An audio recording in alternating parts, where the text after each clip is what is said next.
Hello everyone, welcome to next educator. आप सभी का एक बार दोबारा से हार्दिक स्वागत है।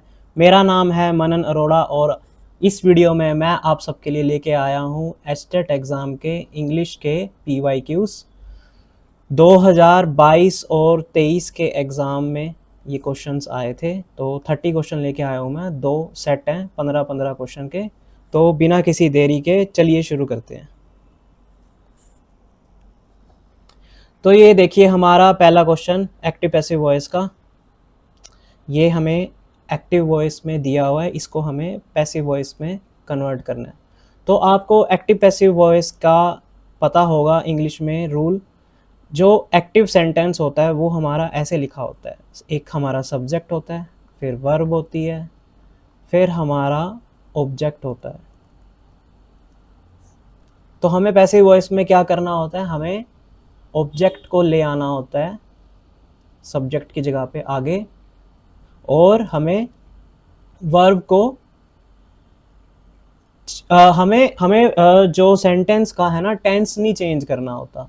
ठीक है, इस बात को ध्यान से नोट कर लेना आप सभी। सेंटेंस का हमें टेंस नहीं चेंज करना। जैसे ये परफेक्ट प्रेजेंट परफेक्ट टेंस दिया हुआ है, हैव डन, इससे पता चल रहा है प्लस V3 की फॉर्म में।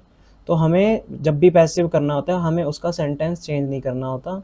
हमें सिंपली क्या करना होता है, ऑब्जेक्ट को बना देना होता है सब्जेक्ट, फिर जो भी वर्ब की फॉर्म दी होती है उसको हमें कन्वर्ट कर देना होता है, उसकी V3 फॉर्म में बना देता है, और बाय साथ में दोबारा जो हमारा सब्जेक्ट लिखा होता है वैसे।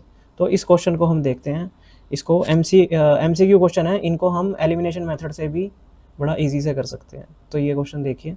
अब जैसे ये प्रेजेंट परफेक्ट टेंस है, इसमें पहले तो आप ना ऑप्शन में ये चेक करो कि कोई किसी सेंटेंस में टेंस तो नहीं चेंज हुआ। देखो इसमें टेंस चेंज हो गया, प्रेजेंट था इसको हैड में कर दिया, तो ये हमारा गलत। ठीक है, ये विल कर दिया, ये भी गलत है। ठीक है, ये हैव था तो हमें ये हैव हेल्पिंग वर्ब है, ये हेल्पिंग वर्ब पता नहीं यहाँ पे क्यों चेंज कर दी, दे के साथ तो हैव ही आता होता है, तो ये भी गलत। तो ये रहा हमारा सिंपल सा आंसर। मैंने कुछ नहीं किया, मैंने सिर्फ ऑब्जेक्ट एलिमिनेशन करी और ये हमारा क्वेश्चन हो गया। ठीक है, ये रूल तो मैंने अभी फॉलो भी नहीं किया, देखा भी नहीं, वर्ब चेंज नहीं करी। ये देखो अगला हमारा phrasal verb turn out. Turn out phrasal verb I है। तो इसको देखो, आपको पता होगा फ्रेजल वर्ब ना दो वर्ड से बन के मिल के बनती होती है। फ्रेजल वर्ब में हमेशा एक वर्ब होता है, ठीक है, और एक साथ में उसके प्रेपोजिशन होता है, कोई भी प्रेपोजिशन हो सकता है। प्रेपो, शॉर्ट में प्रेपो लिख रहा हूँ मैं। तो ये वर्ब है हमारी टर्न आउट। अब मान लो मुझे ये वर्ब नहीं पता, जैसे ये कॉमन नहीं है, फ्रेजल वर्ब थोड़ा सा डिफरेंट है। तो अगर मैं इसको सोल्व करता, अगर मैं इसको थ्रू गैस वर्क भी जाता, तो मैं देखो टर्न आउट ये बता रहा है आउट, मतलब आउट का मतलब होता है बाहर जाना। तो इस ऑप्शन में देखो, किसी ऑप्शन से हमें पता लग रहा है कि बाहर बुलाया जा रहा है, किसी को बाहर निकाला जा रहा है ऐसा। तो टू किल समवन नहीं हो सकता, टू गिव लीगल नोटिस ये भी नहीं बन रहा, तो रिडिक्यूल समवन ये भी नहीं। तो टू एविक्विट समवन, एविक्विट का मतलब होता है किसी को बाहर निकालना, किसी को समन आउट करना, आउट करना। तो हमारा फर्स्ट ऑप्शन आंसर हो जाएगा। तो तीसरा क्वेश्चन हमारा ये क्या है, मॉडल, मॉडल वर्ब पूछ रहा है। Your mother is seriously ill, you dash leave for home at once. Bracket में दे रखा है कि ऐसी मॉडल वर्ब यूज़ करनी है कि ऑब्लिगेशन का सेंस दे, वो ऑब्लिगेशन का मीनिंग दे। तो क्या इसमें नीड आ सकता है? नीड नहीं आ सकता। नीड तो ज़रूरत हो, आपको ज़रूरत है घर जाने की, या आपको जाना ज़रूरी, पक्के से जाना चाहिए, तो ऐसे कोई वर्ब देखनी है हमको। कुड, कुड भी नहीं हो सकता। माइट, माइट भी नहीं होगा। तो अब हमारा यहाँ पे मस्ट आ रहा है, तो मस्ट ये बहुत ही इम्पोर्टेंट ज़रूरी काम है, आपको हमेशा ये करना चाहिए। अगर आपकी मदर बीमार है तो घर जाओ जल्दी से, तो इसलिए मस्ट आंसर। अब ये दोबारा से एक और फ्रेजल वर्ब का question, question number 4, send for. Send for phrasal verb का मतलब होता है समन करना, टू समन, किसी को बुलाना। ठीक है, तो इसमें देखो ऑप्शन में स्टार्ट ऑन ए जर्नी ये नहीं हो सकता, रीच टू ए डिसीजन नहीं, कॉल समवन इन किसी को बुलाना, समन करने का मतलब यही होता है, कॉल करना, समन करना, तो ये भी, तो हमारा थर्ड आंसर सही हो गया इसमें। अब ये हमारा नरेशन नैरेटिव का उसका क्वेश्चन है, डायरेक्ट इनडायरेक्ट स्पीच का क्वेश्चन है ये हमारा। अब इस क्वेश्चन को देखिए ध्यान से, ये क्वेश्चन खुद ट्राई कीजिए आप, आपको क्या लगता है इसका क्या आंसर होगा, फिर मैं इसका बताऊंगा तरीका। तो आई होप आपने कर लिया होगा सोल्व। तो इसको देखो, इसमें I said to him do you know when she will go home. आपको पता होगा डायरेक्ट इनडायरेक्ट स्पीच के जो क्वेश्चन होते हैं जिसमें अगर क्वेश्चन पूछ रहे होते हैं, जिस सेंटेंस में क्वेश्चन पूछ रहे होते हैं तो उसमें आस्क होता है। तो आप ना पूरा इस क्वेश्चन को यहाँ सॉल्व करने से पहले ना ऑप्शन में चेक कीजिए, क्या कहीं पे आस्क्ड वर्ड है कहीं पे, इसमें इसमें नहीं है, इसमें भी नहीं है, इसमें आस्क का नहीं है, इसमें पूछ रहा है, इसमें भी नहीं पूछ रहा, इसमें पूछ रहा है आस्क, तो मैं देखूंगा भी नहीं, और कोई जो भी ये इनका रूल वगैरह होते हैं डायरेक्ट इनडायरेक्ट है उनको मैं अभी यूज़ भी नहीं किया, और ऐसे ही मेरा ये क्वेश्चन हो गया सॉल्व। तो इसमें भी आस्क नहीं है, तो ये हमारा थर्ड ऑप्शन आंसर हो गया क्वेश्चन 5 का। अब इसमें हमें एरर सेंटेंस आ गया, इसमें एरर फाइंड कीजिए। ये एरर सेंटेंस लोगों को बहुत मुश्किल लगते हैं, लेकिन मुझे पता नहीं ये आसान लगते हैं, मेरा तो हमेशा ठीक होता है। तो ये क्वेश्चन कीजिए, इसमें देखो, has Sachin not break the record held by Bradman who made 10,000 run in his career. इसमें ना ये क्वेश्चन पढ़ते ही मेरे को ये पता लग गया यहाँ पे ये एरर है, क्योंकि जो ब्रेक वर्ब होती है उसकी फॉर्म ये होती है ब्रेक, ब्रोकन, ब्रोकन। तो लेकिन ये ब्रेक्ड ऐसा ऐसा तो कोई वर्ड नहीं होता, ब्रेक की वर्ब ऐसी कोई फॉर्म नहीं होती, तो हमारा यहाँ पे एरर है नॉट ब्रेक, तो बी ऑप्शन इसका हमारा आंसर होगा। अब सिनेक्योर, इस वर्ड का मतलब, इस वर्ड का मतलब होता है an office with no work but high pay. इसको ध्यान रख लेना, ये थोड़ा सा मैं कह सकता हूँ ये क्वेश्चन सारे नहीं कर पाएंगे, जिनकी वोकैबुलरी अच्छी होती है वही ये क्वेश्चन अटैम्प्ट कर सकता है। ये थोड़ा सा मैं कह रहा हूँ कि ये जिनकी वोकैबुलरी अच्छी होती है वही कर पाएगा। अब ये क्वेश्चन देखते हैं, इसमें क्या पूछ रहा है, Rakesh had to deal with problem alone because he did not wanted to depend on his fair weather friends. अच्छा ईडियम पूछ रहा है, ये हमारी ईडियम है।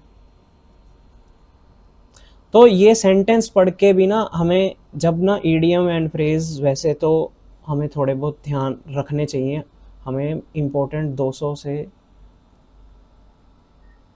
500 तक ईडियम वैसे ईडियम याद होने चाहिए आपको जो कॉम्पिटिटिव एग्जाम की तैयारी करते हैं, 500 हज़ार ईडियम वो याद रखते हैं, रिपीटेड ईडियम रिपीट्स हो रहे होते हैं। लेकिन इस सेंटेंस, अब ये ईडियम हमारा ये सेंटेंस के साथ हुआ है, तो ये अगर आप सेंटेंस ध्यान से पढ़ो, Rakesh had to deal with problem alone because he did not want to depend his fair weather friends. तो इस सेंटेंस से पता लग रहा है अभी राकेश अपनी प्रॉब्लम से खुद डील करना चाहता था और वो अपने दोस्त के ऊपर डिपेंड नहीं होना चाहता था।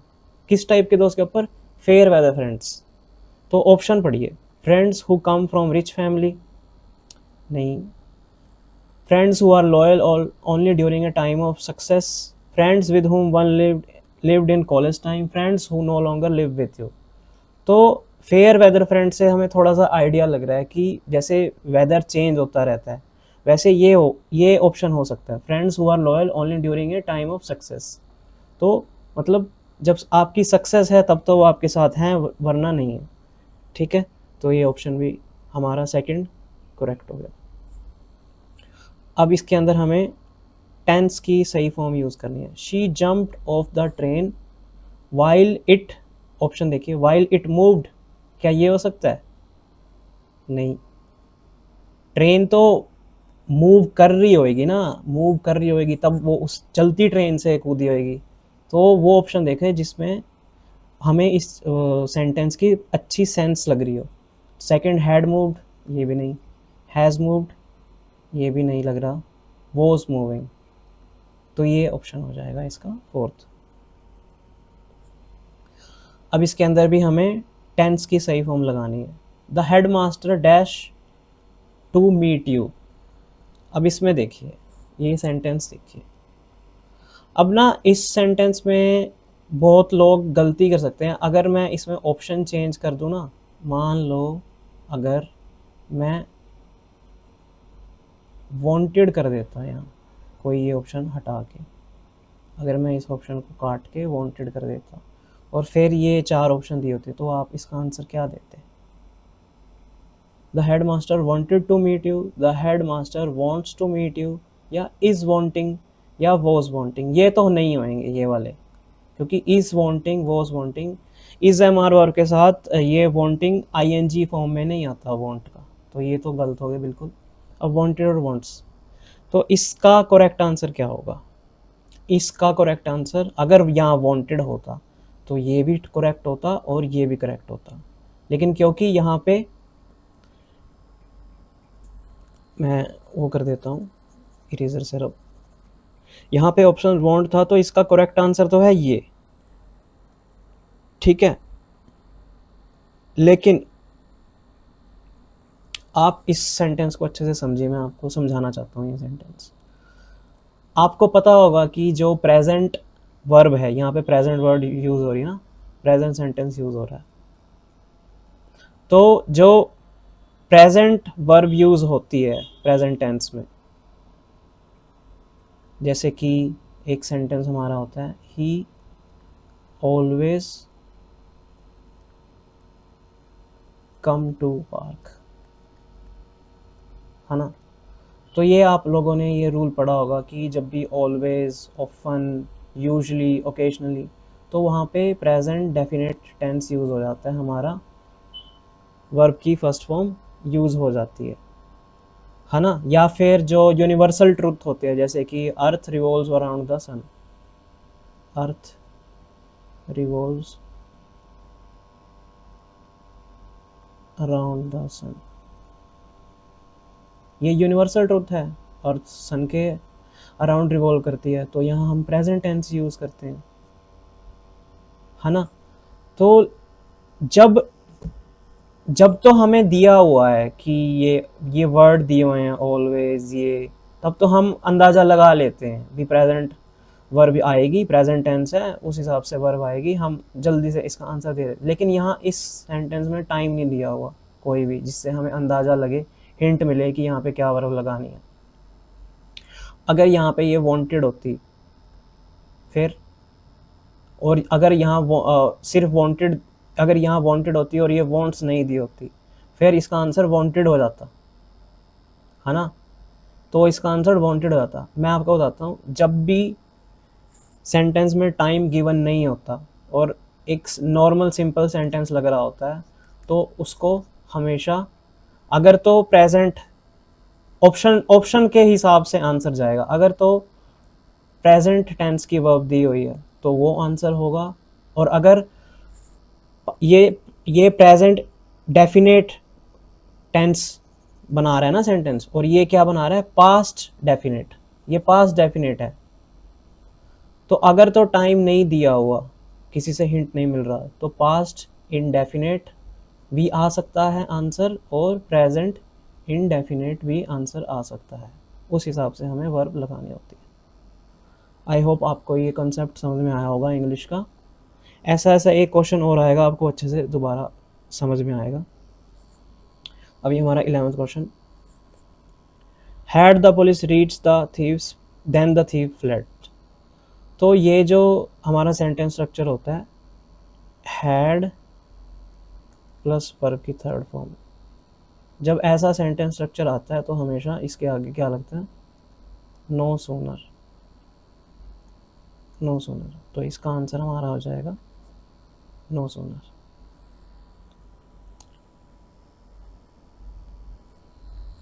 अगला question, he told all dash the incident. अब देखो ये प्रेपोजिशन का क्वेश्चन है, एस्टेट का फेवरेट टॉपिक, एस्टेट एग्जाम्स का फेवरेट टॉपिक है, प्रेपोजिशन से क्वेश्चन आता ही आता है, हमेशा मिलेगा, हर सेट में मिल जाएगा प्रेपोजिशन, तो पूछते ही पूछते हैं। He told dash, he told all dash the incident, इसका क्या आएगा? He told all dash the incident, option check कीजिए, बिटवीन नहीं, बिसाइड इसका भी कोई सेंस नहीं बन रहा, among, he told all about the incident. ऐसे ना वर्ड को रख के, वर्ड को ना रख के थोड़ा सा बोल के देखो करो, ये भी इसकी कोई सेंस भी बन रही। इंग्लिश में ग्रामर और जो सेंटेंस लिखा है उसकी प्रॉपर जो सेंस बननी चाहिए। किसी किसी क्वेश्चन में ग्रामर चेक कर रहे होते हैं और किसी किसी क्वेश्चन में वो ये चेक कर रहे होते हैं कि भी ये क्वेश्चन को कंप्लीट करो, जो भी डैश दे दिया या तो, ताकि वो उसकी जो मीनिंग है जो सेंटेंस की वो सही मीनिंग बने। तो यहाँ अबाउट के साथ इसकी सही मीनिंग बन रही है, ही told all about the incident, उसने इंसिडेंट के बारे में बताया। ठीक है, अब अगर ये क्वेश्चन, इसको अगर मैं ऐसे बनाऊं, he told us about the incident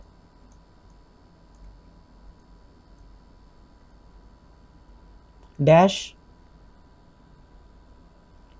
two people। अगर यहाँ टू पीपल होता है यहाँ पे फिर यहाँ बिटवीन लग सकता है,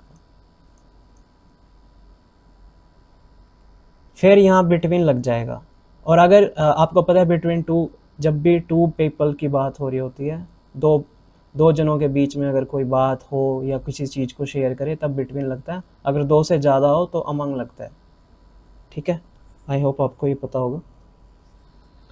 choose the appropriate preposition to fill in the blank. अब इसका, I am going home the day in tomorrow, नहीं, ऑन टुमारो, नहीं,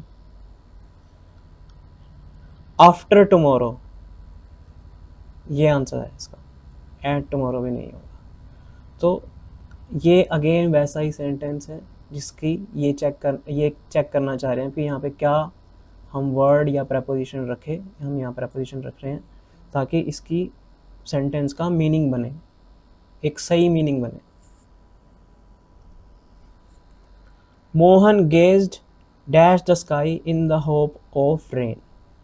अब दोबारा देखो प्रेपोजिशन के क्वेश्चन आ रहे हैं कितने ज़्यादा, प्रेपोजिशन तो फेमस टॉपिक है, तो 3 क्वेश्चन आ गए। मोहन गेज्ड, इसका क्या आंसर होगा? बिसाइड्स, अनटू, इनटू, एट, इसका आंसर होगा एट। आपको पता होगा ये कुछ सेंटेंस कुछ वर्ड्स होते हैं, लुक एट, गेज्ड एट।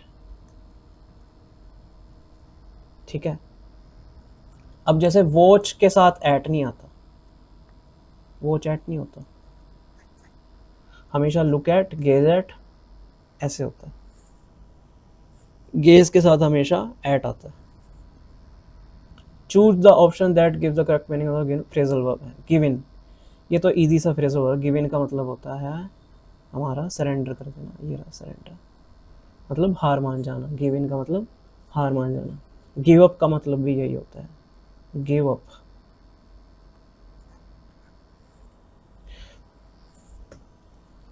अब हमारे 15 क्वेश्चन हो गए हैं, अब set 2। Select the appropriate one word substitution for the following, farmer student of school और कॉलेज। ये तो इजी सा है, किसी स्कूल के पुराने स्टूडेंट और कॉलेज के जो पास आउट हो गए या ग्रेजुएट हो गए जिस कॉलेज से, उनको क्या कहते हैं? एलुमनाई कहते हैं उनको, एलुमनाई। अब ये narration, I am taking the children to the zoo tomorrow, ये वाला नरेशन का जो क्वेश्चन है ना, ये बहुत लोगों ने गलत किया था, बहुत लोगों ने ये क्वेश्चन गलत किया था। आपको नरेशन का पता होगा, जैसे एक्टिव पैसिव वॉइस में क्या होता है, एक्टिव पैसिव वॉइस में क्या होता है, हम एक्टिव से पैसिव में जाते हैं, एक्टिव पैसिव वॉइस में हम चेंज करते हैं तो उसमें हम वर्ब नहीं चेंज करते, जो वर्ब की सॉरी वर्ब कह रहा हूँ, टेंस नहीं चेंज करते, सेंटेंस का टेंस नहीं चेंज करते हम एक्टिव पैसिव में, लेकिन नरेशन में हम टेंस चेंज करते हैं। नरेशन में हम क्या करते हैं, जो भी टेंस दिया होता है हम उससे उसके नीचे वाले टेंस में उसको पास्ट में बना देते हैं। जैसे जैसे ये है हमारा शी टीचेस इंग्लिश, तो नरेशन में क्या होता है, टीचेस का हो जाता है टोट, जब भी हम चेंज करते हैं टेंस चेंज करते हैं ना।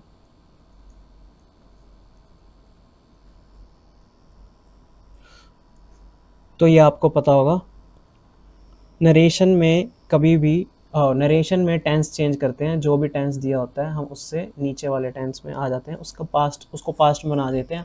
अगर पास्ट परफेक्ट टेंस होता है, अगर तो मान लो जैसे हैज़ रिटन, प्रेजेंट परफेक्ट है, तो इसको हम पास्ट परफेक्ट में बना देंगे। और अगर पास्ट परफेक्ट है,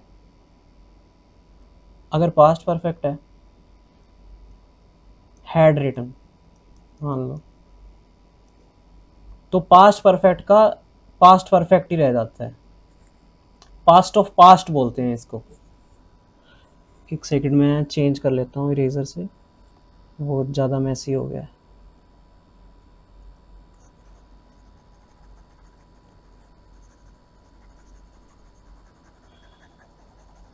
मैं आपको थोड़ा थोड़ा टॉपिक भी समझा रहा हूँ ताकि आपको अच्छे से थोड़ा समझ आ जाए, ऐसे नहीं कि आया और बस बोल के चले गए इसका ये आंसर है, इसका ये आंसर है, ऐसे मज़ा नहीं आता। तो ये देखो, अब मैं ये सेंटेंस क्यों बहुत लोगों ने गलत किया मैं बताता हूँ। अब जैसे ये देखने में तो लग रहा है कि इसके अंदर शी सैड, इसमें लग रहा है कि ये कौन सा टेंस है, प्रेजेंट कंटिन्यूस टेंस है। I am taking the children to the zoo tomorrow, है ना, ये प्रेजेंट कंटिन्यूस। तो प्रेजेंट कंटिन्यूस टेंस नरेशन के रूल के हिसाब से आप क्या करोगे, प्रेजेंट कंटिन्यूस टेंस को पास्ट कंटिन्यूस कर दोगे। आई वॉज टेकिंग ऐसे देखोगे आप, I was taking, B was taking देखोगे ऑप्शंस में, लेकिन ये गलत हो जाएगा, ऐसा कोई ऑप्शन में दिख नहीं रहा, ये गलत हो जाएगा। मैं आपको बताता हूँ, जो ये present continuous tense with time लिखा होता है ना जब, तो ये प्रेजेंट टेंस ना होके ये फ्यूचर टेंस होता है, ये फ्यूचर टेंस होता है। ये कॉन्सेप्ट थोड़ा सा यूनिक है, ये कोई भी यूट्यूब पे ये कॉन्सेप्ट सिखा नहीं रहा होता, मैंने देखा है। अब मैं आपको एक एग्जांपल से समझाता हूँ। जैसे India is going to play against South Africa on Monday. अब ये प्रेजेंट कंटिन्यूस टेंस है, is going to play against South Africa on Monday, मतलब मंडे को मैच होने वाला है इंडिया साउथ अफ्रीका। लेकिन ये लग रहा है ये तो प्रेजेंट कंटिन्यूस टेंस है, लेकिन ये फ्यूचर बता रहा है, फ्यूचर की बात कर रहा है ये मंडे को। मान लो मैं ये बात सैटरडे को या संडे को बोल रहा हूँ, भी मंडे को मैच है, तो ये फ्यूचर टेंस है ना कि प्रेजेंट कंटिन्यूस, फ्यूचर टेंस बता रहा है, तो ये यहाँ पे फ्यूचर है। तो इसको जब आप नरेशन में टेंस चेंज करोगे तो आप ये देखोगे कि कौन सा फ्यूचर का टेंस का पास्ट बना दिया, उसका पास्ट बनाया, उसकी पास्ट फॉर्म यूज़ करिए। जैसे she told she would be taking the children to the zoo the day after, एक बारी ये हमने पढ़ा, आगे ये पढ़ते हैं। She said that she will take the children to the zoo next day, she will take the children to the zoo she said, तो ये तो बिल्कुल ही गलत हो गया, क्योंकि शी सेड दैट से शुरू होता है ना हमारा, ठीक है। शी टोल्ड दैट, टोल्ड भी नहीं होएगा क्योंकि यहाँ पे शी सैड है। ये देखो, she said that she will take the children to the zoo next day, ये यहाँ तक तो ठीक था, और ये यहाँ पे देखो इन्होंने फ्यूचर बनाया, शी विल, फ्यूचर के लिए यूज़ होता है ना, लेकिन नरेशन में हमको उसका पास्ट बनाना होता है। जैसे प्रेजेंट टेंस होता है तो उसका हमें पास्ट प्रेजेंट डेफिनेट टेंस होता है तो उसको हमें पास्ट इंडेफिनेट में कर देना होता है, ठीक है। तो शी विल का यहाँ शी वुड होगा तो ये ठीक हो जाएगा। तो यहाँ पे यही किया हुआ है, she told that she would be taking the children to the, तो ये हमारा ठीक होगा, ये वाला ऑप्शन हमारा ठीक है। आपको आया समझ में? वीडियो को ध्यान से दोबारा समझना, दोबारा से देखना, ठीक है। ये कॉन्सेप्ट थोड़ा सा अलग है और ये क्वेश्चन बहुत लोगों ने गलत किया। अब सिनोनियम जीनियस का सिनोनियम तो बिल्कुल इजी सा है, हैप्पी, चीयरफुल, कंफर्ट, टैलेंटेड। तो टैलेंटेड इसका answer. He has not yet recovered from illness होता है, फ्रॉम हिज इलनेस, तो देखो ओवर नहीं होगा, एट, इन, प्रेपोजिशन के क्वेश्चन आ रहे हैं, देखो दोबारा। ये idiom and phrase. A lion shares of India's annual budget is for defence, तो ये अंडरलाइन, ये ए लॉयन शेयर, इसका ईडियम हमें बताना है, ये अंडरलाइन है यहाँ पे। तो लॉयन शेयर मतलब होता है एक मेजर चंक, बड़ा चंक, तो ये रहा major share. Select the correct antonym of gloomy. Gloomy का मतलब होता है ऐसे उदास उदास, बोरिंग, है ना। तो ग्लूमी का ये मतलब, इसका हमको एंटोनियम बताना है। तो प्रेज करना, ये नहीं। कोर्स, कोर्स का मतलब होता है कॉमन, वेरी कॉमन। डिसमेल का मतलब भी उदास होता है, नॉट चीयरफुल, इसका मतलब ग्लूमी ही होता है, नॉट चीयरफुल। डिसमाल का मतलब भी ग्लूमी होता है, तो इसका एंटोनियम में बताना है तो चीयरफुल आंसर हो जाएगा। I shall not go and dash I am invited, तो यहाँ कंजंक्शन बनी, I shall not go dash I am invited, and नहीं होगा। Unless, I shall not go unless I am, ये इसका आंसर हो जाएगा। बट भी नहीं होगा, देर भी नहीं होगा, ईजी था ये। आई शैल नॉट गो अनलेस, जब तक मुझे इनवाइट नहीं किया जाएगा तब तक मैं नहीं जाऊँगा। Who has been using my typewriter said the mother, तो इसका तो हमें बताना है इसका आंसर। देखिए option, who has been using my typewriter, देखो अब इसमें क्या कर रखा है, हैज़ बीन यूजिंग, ये पैसिव सेंटेंस है, इसका क्या हो जाएगा, ये प्रेजेंट परफेक्ट कंटिन्यूस है ना। आपको समझ में आ रहा होगा, प्रेजेंट परफेक्ट कंटिन्यूस टेंस है। अब रिपोर्टेड स्पीच में डायरेक्ट इनडायरेक्ट में हम क्या करते हैं, जो टेंस गिवन होता है उससे एक नीचे इसका पास्ट टेंस बना देंगे। इसका पास्ट टेंस देखो ऑप्शन में, मदर आस्क्ड, अब क्योंकि ये क्वेश्चन पूछ रहा है, mother asked who has been using, who has been using, तो ये तो प्रेजेंट ही है, ये नहीं होगा। Mother asked who had been using her typewriter, ये हो सकता है। Mother said who was using, who was using, pass तो कर दिया लेकिन यहाँ इन्होंने स्ट्रक्चर चेंज कर दिया, सारा स्ट्रक्चर यही रहता है, यही रहेगा। प्रेजेंट परफेक्ट कंटिन्यूस है तो उसको हमें पास्ट परफेक्ट कंटिन्यूस में बना देना है, तो ये गलत। Was being used by who, ये भी गलत।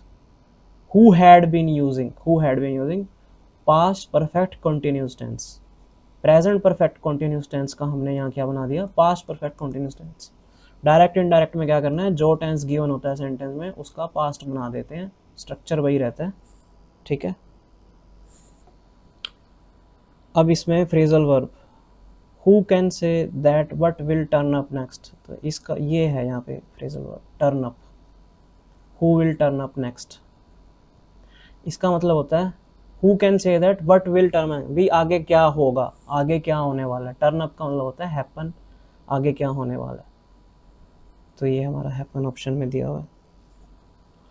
Choose the part of sentence that has error, तो इसमें एरर हमें फाइंड करना है। She does not resemble to either of her parents, इसमें जो ये रिसेंबल वर्ड है ना, इसके बाद टू नहीं आता। She does not resemble either of her parent, direct ये आएगा। ठीक है, तो इसका आंसर, इसका एरर कौन से वो वर्ड में हो जाएगा, रिसेंबल टू, ये हमारा आंसर हो गया। ठीक है, इसके पीछे कंसेप्ट होता है ट्रांजिटिव और इंट्रांजिटिव वर्ब का। ट्रांजिटिव और इंट्रांजिटिव वर्ब, आपको इसके बारे में थोड़ा बहुत आइडिया हो तो आप इससे इसका आंसर लगा सकते हो। मैं आपको चलो समझा ही देता हूँ ट्रांजिटिव वर्ब क्या होती है। ट्रांजिटिव वर्ब होती है जिसके वर्ब के बाद ऑब्जेक्ट की ज़रूरत होती है। जैसे ही किक्ड द बॉल, ये वर्ब है हमारी किक। किक के बाद इसको ऑब्जेक्ट चाहिए। किक किसने किसको किया, बॉल को किया, ये हमारा ऑब्जेक्ट है।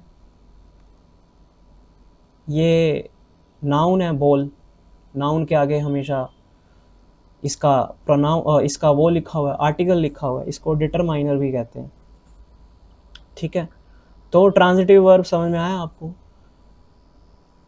वर्ब के बाद ऑब्जेक्ट लिखा होना चाहिए, उसका ऑब्जेक्ट लिखा होना चाहिए, उसको कहते हैं ट्रांजिटिव वर्ब। और इनट्रांजिटिव वर्ब उसको कहते हैं जिसके वर्ब के बाद उसका ऑब्जेक्ट नहीं होता। इनट्रांजिटिव वर्ब का एग्जांपल देखिए, the birds are flying, the birds are flying. अब इसके बाद हमें कोई किसी ऑब्जेक्ट की, किसी चीज, किसी और वर्ड की हमें ज़रूरत पड़ रही है। ये सेंटेंस अपने आप में ठीक है, द बर्ड्स आर फ्लाइंग, ये सेंटेंस ठीक है अपने आप में, है ना। बर्ड आ गया, आर हेल्पिंग वर्ब, फ्लाइंग इसकी वर्ब आ गई, मेन वर्ब आ गई। ये हेल्पिंग वर्ब है, ये मेन वर्ब है फ्लाइंग। इसके बाद कोई ऑब्जेक्ट तो है नहीं, तो ये इनट्रांजिटिव वर्ब, फ्लाई जो है ना वो इनट्रांजिटिव वर्ब है। तो जब भी जो भी इनट्रांजिटिव वर्ब होती है उनके बाद ऑब्जेक्ट नहीं आता, उनके बाद प्रेपोजिशन आ जाती है, उनके बाद प्रेपोजिशन आ सकती है। इसको मैं ऐसे लिख सकता हूँ, देखो इस सेंटेंस को मैं ऐसे भी लिख सकता हूँ, द बर्ड्स। अब कह रहे हो ये क्या बोल रहे हैं, वर्ब के बाद preposition. The birds are flying in the sky, ऐसे लिखते हैं ना हम, आपने देखा होगा ये ऐसे सेंटेंस भी होता है। The birds are flying in the sky, verb के बाद इन आ गया, क्योंकि ये ट्रांजिटिव वर्ब है। ट्रांजिटिव वर्ब के बाद प्रेपोजिशन आएगी, प्रेपोजिशन आ सकती है। ये ट्रांजिटिव इंट्रांजिटिव का कंसेप्ट बहुत इंपॉर्टेंट होता है ऐसे क्वेश्चन करने के लिए। जो ये रिजेंबल है ये भी एक इंट्रांजिटिव वर्ब है। She doesn't resemble either of हिर पेरेंट्स। ठीक है, अब ट्रांजिटिव वर्ब का एक एग्जांपल और समझ लो। जैसे आई टीच व्हाट, सब्जेक्ट का नाम इंग्लिश, ये ऑब्जेक्ट आ गया ना। टीच ट्रांजिटिव वर्ब है, टीच के बाद हमेशा ऑब्जेक्ट आएगा कोई ना कोई। I teach English. I hope आपको समझ आया होगा। अगर आपको ये कॉन्सेप्ट और अच्छे से थोड़ा बढ़िया से सीखना है ना, तो पूरी कॉन्सेप्ट की क्लास में लाऊंगा, प्लान कर लूँगा एक, तो आपको ये अच्छे से समझ आएगा। तो इस क्वेश्चन का आंसर बी, रिसेंबल टू। इसमें एरर है, रिसेंबल के बाद टू नहीं आता, इसलिए ये एरर है। अगला question, when I first come to this house it be a very quite area. अब देखो ये सेंटेंस आ गया जो मैं आपको कह रहा था। जब कोई सिंपल सा सेंटेंस लिखा होता है, इसमें कोई टाइम का हिंट नहीं होता, तो वहाँ पे वर्ब की फॉर्म कैसे चेंज करोगे, प्रेजेंट फॉर्म ऑफ वर्ब लिखोगे या पास्ट फॉर्म ऑफ वर्ब लिखोगे। When I first come to this house it be a very quite area. अब देखो ऑप्शन देखो, व्हेन आई फर्स्ट कम्स, ये होगा comes to this house it is a very quite area, नहीं ये नहीं होगा। Coming, when I first coming, नहीं होगा। When I first come to the house it are a very, ये भी नहीं होगा। तो क्या ये बचा आंसर, इट केम और it was a very quite area. अब देखो जब भी आपने नोटिस किया होगा, आप जब भी स्कूल में स्टोरी लिखते थे,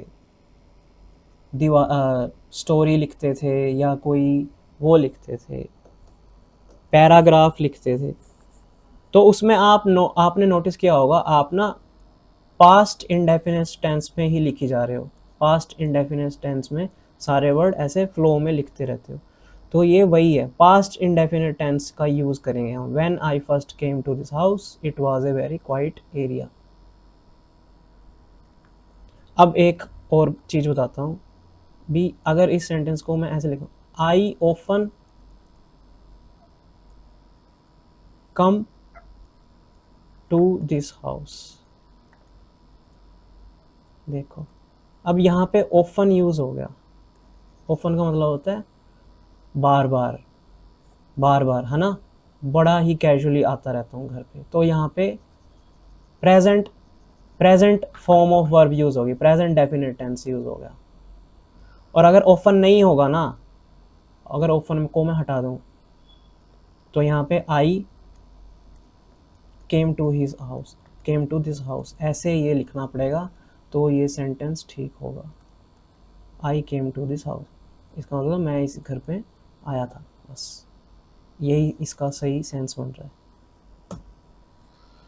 select the correct tense form. Please try to come in quietly but his mother here.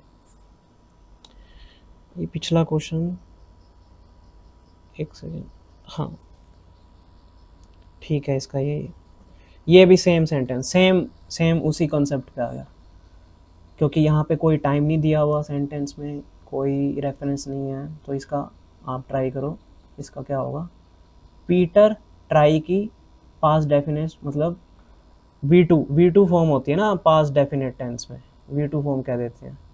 Peter tried to come in quietly but his mother heard him, ये आंसर है इसका।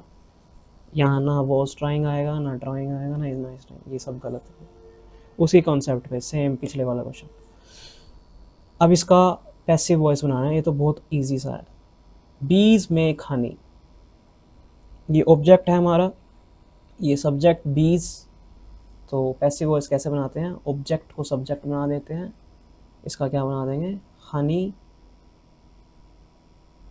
हनी इज मेड बाय बीज। कहाँ पे है, ये रहा। इसके अंदर देखो हमने टेंस चेंज नहीं किया, प्रेजेंट टेंस था तो प्रेजेंट में ही गए, बस क्या करना होता है, ऑब्जेक्ट आगे, ठीक है। ये हेल्पिंग वर्ब आ गई, इज एम आर जो भी है, और प्लस वर्ब जो दी होती है उसकी थर्ड फॉर्म बाय में हमारा सब्जेक्ट पीछे चला जाता है, बीज पहले यहाँ था तो ये पीछे चला गया, हनी इज मेड बाय बीज, ये हमारा आंसर हो गया। Change the voice and select the correct option. अब इसमें वॉइस है, somebody has put out the light। अब इसमें क्या होगा, the light has been put out by somebody। Tense change नहीं करना, एक्टिव पैसिव वॉइस में टेंस चेंज नहीं करना होता। ये क्या है, प्रेजेंट परफेक्ट टेंस है, हैज V3 है, ये पुट होती है ना। The light has been put out by somebody, इसका answer the light has put out by somebody, ये नहीं, ये गलत है ना। अब ये देखो, जब भी प्रेजेंट परफेक्ट टेंस होता है ना, हैज प्लस V3 होती है, तो क्या होता है, इसको जो पैसिव में करते हैं तो हैज बीन हो जाता है, बीन और V3 plus V3, has been. यहाँ पे हैज़ भी हो सकता है सेंटेंस में, हैड भी हो सकता है, बीन V3 फिर बाय, यहाँ पे आ जाएगा आपका ऑब्जेक्ट और ये सब्जेक्ट बन जाएगा, ठीक है। ये भी गलत, इज बीइंग नहीं होएगा, ये वर्ब थोड़ी ना, हमको ये हम ये यहाँ पे क्या बना दिया है, ING फॉर्म बना दी। क्या कौन सा टेंस है ये, प्रेजेंट कॉन्टिन्यूस टेंस है। टेंस नहीं चेंज करना, टेंस यही रहेगा। अब ये हमारा last question, I shall do it dash pleasure. I shall do it dash pleasure, preposition लगानी है। I shall do it in pleasure, I shall do it about pleasure, I shall do it over या with, in या with, तो आएगा with. मुझे काम हमेशा खुशी से करना चाहिए, विद प्लेजर करना चाहिए ना, I shall do it with pleasure. तो आपके 30 क्वेश्चन पूरे हो गए इंग्लिश के, पूरे सारे मैंने प्रीवियस ईयर क्वेश्चन उठाए थे, ये करवाए। ठीक है, आप दोबारा से इस वीडियो को अच्छे से देखना, समझना, और अगर आपको कोई डाउट हो तो कमेंट में मुझे बताना। ठीक है, CDP की भी क्लास में लेके आऊँगा, ऐसे ही क्वेश्चन करवाऊँगा। तो फाइनली इस वीडियो को रैप अप करते हैं। आप मेरे चैनल को सब्सक्राइब कर सकते हैं, नेक्स्ट एजुकेटर, बेल आइकन को क्लिक कर सकते हैं। थैंक यू वेरी मच, मिलते हैं अगली वीडियो में। सी या।